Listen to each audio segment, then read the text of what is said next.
Ξέρεις στον δρόμο, χωρίς του κόσμου τα παράξενα πράγματα και έχει και τη αρβανιτάκι να σου λαλεί ψάξε με μες στο σκοτάδι. Τι άλλο θέλεις. Έτσι χαλαρά. Η αρβανιτάκι σωστά. Δεν ξέρω, γράψετε μου κάτω. Δεν μου γράψετε τίποτα.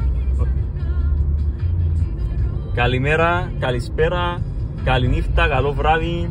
Εξαρτάται τώρα αν το θωρείς το βίντεο. Για εκείνον μπορεί να το δει, για εκείνον μπορεί να το δει ύστερα και για εκείνον που θα το δει. Να είστε πάντα καλά.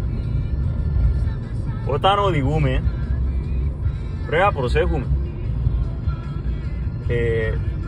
διότι τώρα τελευταία σαντανώνεται πάρα πολλοί κόσμος, διότι μες τάχει ξέρω εγώ για αυτοί πράγματα και Σαντορίνη.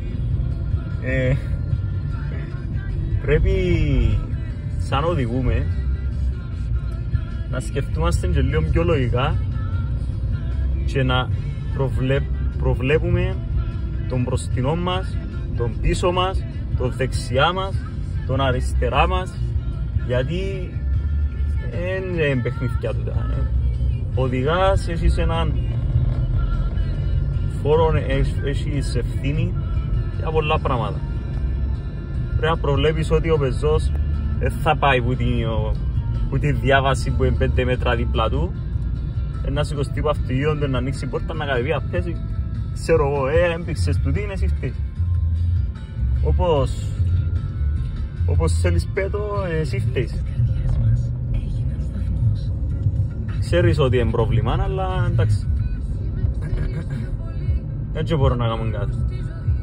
Και ειδικά τώρα που είναι και πιο ξεκινά να αλλάξει ο καιρός, να είναι πιο παγωμένος, ας το πούμε. Όταν ξεκινά το αυτοκίνητο μας, δυσκολεύεται να αποδίδει στο μάξιμο του.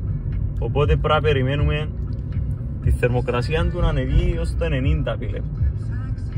Και ύστερα του παλαρίσκουν και avvenue stop.